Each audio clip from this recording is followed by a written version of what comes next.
Hi, I'm Liz. And I'm Rhea. Welcome to Karma's My Bitch, a podcast about love, Sex, connection, abundance, joy, purpose, peace, and how life isn't simply the stories we tell ourselves. So I swear, for like the first 3 seasons, anytime you use the word happy, I would give you this look. It's always been an odd word to me because I associate it with a sort of transitory emotion. And so usually in this sort of spiritual sense, the goal is never really happiness. It's kind of a peaceful contentment, if you will. But it's funny, at the end of last season, happiness came up. Oh my God, yeah, it just kind of threw itself up there. Didn't it? And it was like, Yeah. Wow, hey, now maybe we can like get to happiness somehow. That there's that core piece inside of us where we can really tap into happiness. And I think for the sake of this episode and anytime we bring up happy, I think it's important to sort of define it. Yeah. Yeah. So happiness, or to be happy, is to be content, at peace with ourselves. And to be at peace is just to know that we are whole people. How would you see it? I guess for me, happiness is the emotion that makes you smile. I like that. Yeah, that's what That's happiness nice. is for me. And when would you say that you're most happy? For me, happiness comes in moments. So I don't think you can be happy all the time because then it stops being happy. It just is, right? I guess it's also kind of, it's a moment of love, which makes you smile. But I think the other thing is that you can have happiness and you can be grieving and think of some memory which makes you smile. So it's happiness and. If we were to expand our understanding of happiness, so if we could take that moment and move that moment into something bigger or longer, right? And it's not by trying to stay at the comedy club for 5 hours just so we can like soak it up. It's not as if we want to cuddle in bed for extra time so we can make it last longer. But it's about moving from that happy moment into a state of happiness, which we could also see or call bliss. So bliss isn't extra happiness, it's continuous happiness. Yes, exactly. Like everything's good. It's all Everything good. feels good. It's all good. It's all good. On the inside, there's a happy place and I can get to it, or I am in it all the time. How do you get there? Jesus, that sounds almost impossible. Yeah, doesn't it? Because in 3D, it wasn't possible. Because for every high, there was a low. There was always a trade-off. You got something Always. good, so something bad happened. The darkest before the dawn, all these things. It was like you could never have happiness without it costing something. So a permanent state of happiness is almost like, when people think, to get to a permanent, do I have to be a yogi for years and reach nirvana? Or do I have to be Eckhart Tolle and realize that, like, in the power of now? Or, like, what do I have to give up in order to get this? Or do I have to take 1,000 drugs, pump my veins full of MDMA, and then I'm really happy? But then we call that ecstasy. Yeah, exactly. That's what we call it. Ecstasy. Do you have to like literally take ecstasy? Yeah, do I literally have to take ecstasy? Then at the same time, the next day after taking any drug, not that I would know, you feel there's always like a massive come down as well. Oh God, the crash. Crash Yeah. is horrible because you can't maintain it. And yeah, it used to be that in 3D reality, like in separation of polarity, in order to be a state of bliss or to reach nirvana, there was a level of having to separate yourself from the world to be able to achieve that, right? You can't do that in normal life because normal life is going to knock you down every other day. Yeah. But in oneness consciousness, so in 5D, in fifth dimensional consciousness, we are capable of finding that place of happy, if you will. Well, that makes sense because we have separated ourselves from the old world.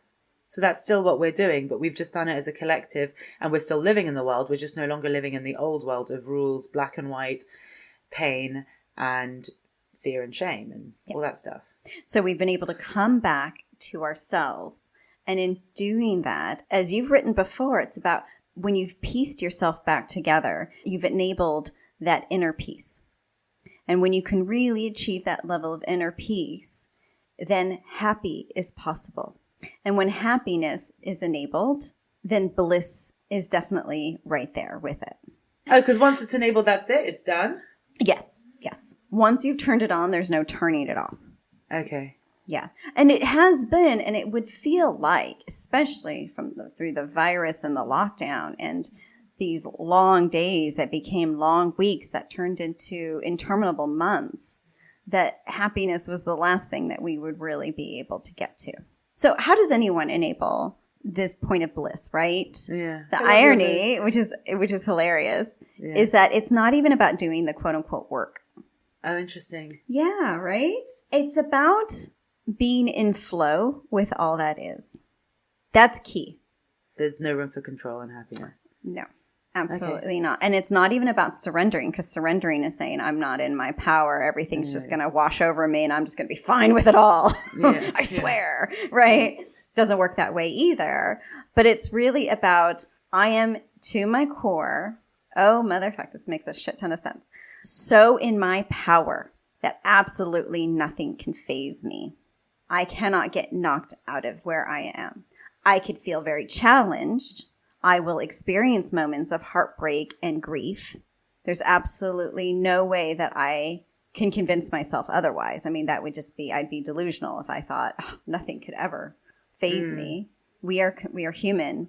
We have this vast emotional range. We will experience it. But at the same time, I will allow myself the space to feel it all, be one with it all, and I will continue my life at the same time.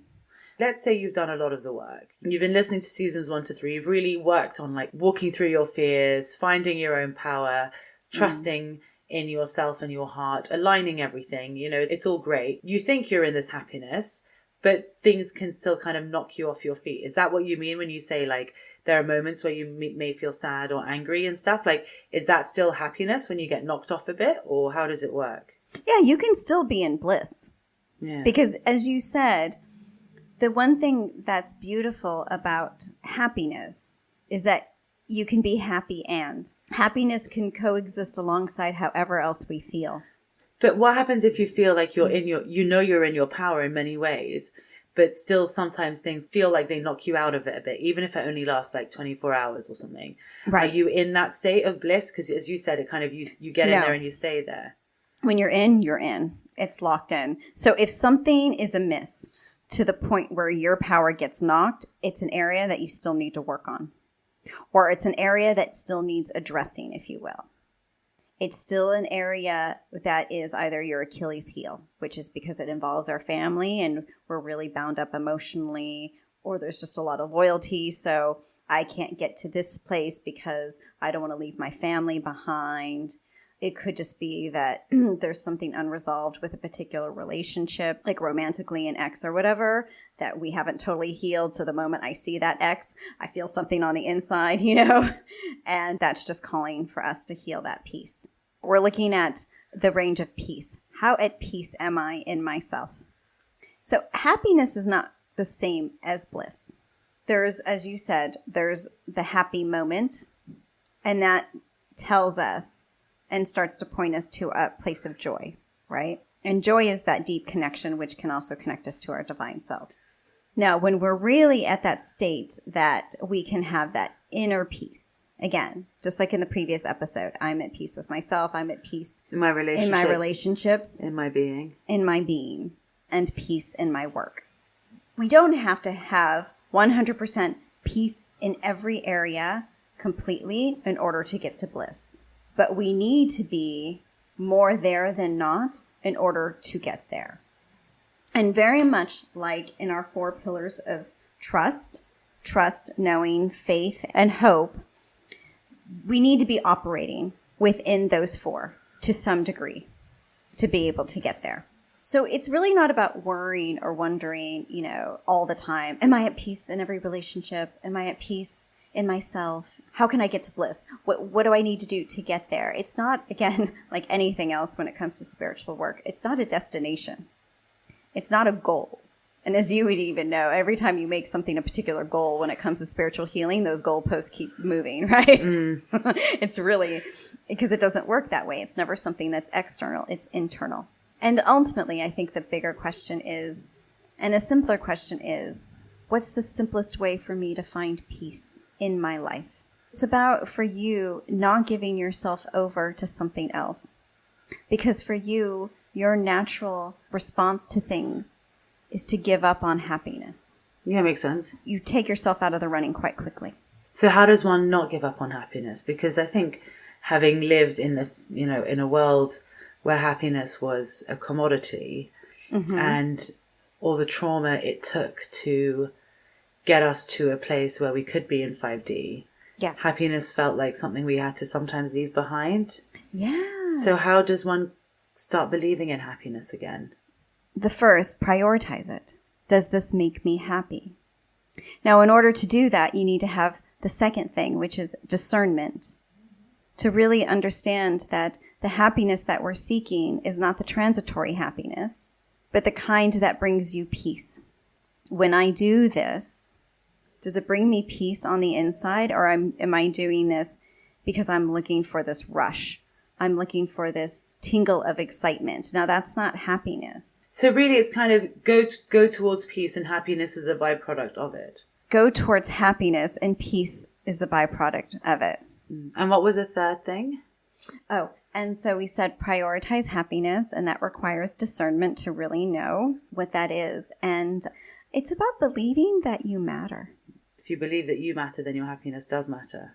Power is about building up everyone, right? Not tearing down others.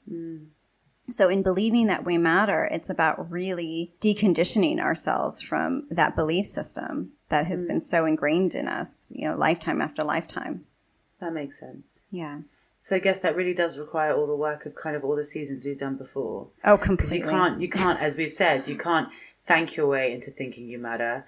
You can't abundant your way into thinking you matter. And you definitely can't manifest it or create it from the mind. To know that you matter really has to come from the heart. And to be in your own power and to be in peace really has to come from the heart.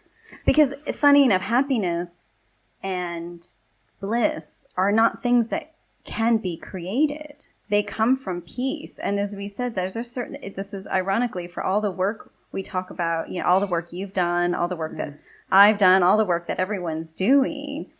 It's not necessarily the thing that's going to get us to happiness. No, happiness is just the byproduct of really knowing yourself. Yes. Bliss is the spiritual body expressing through the emotional body. So it's spirit in motion.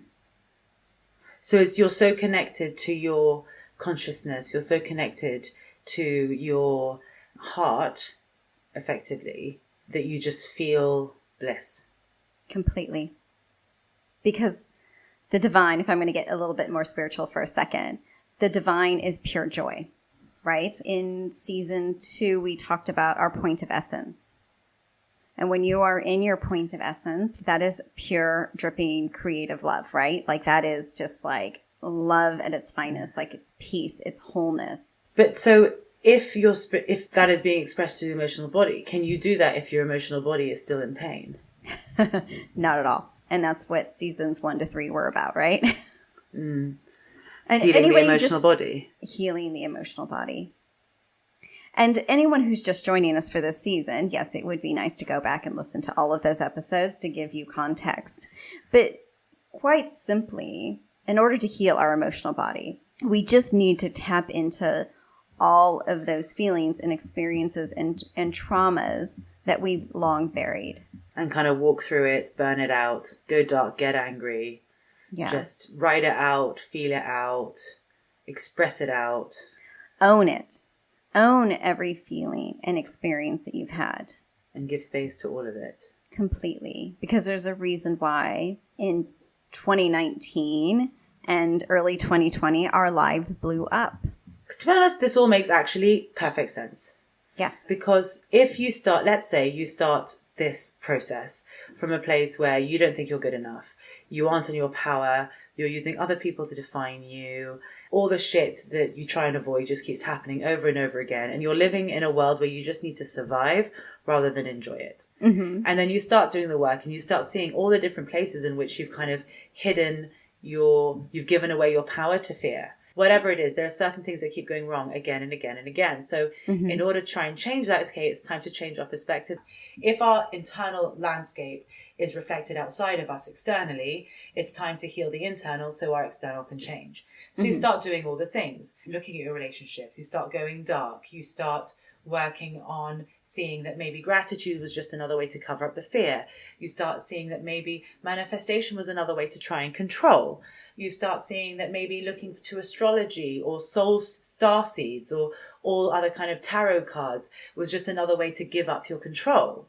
You're trying to, you start realizing actually the only person that knows what's best for me is me. And now I've been looking at all these different parts of all my beliefs and all my fears, and they've all just been constructs.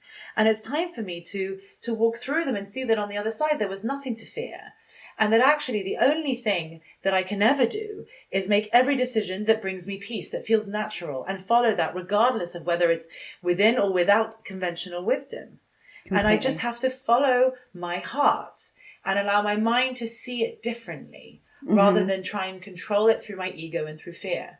Yes. And the more you do that, the more you start noticing that at first it's kind of almost more conscious where you're like, which decision brings me peace?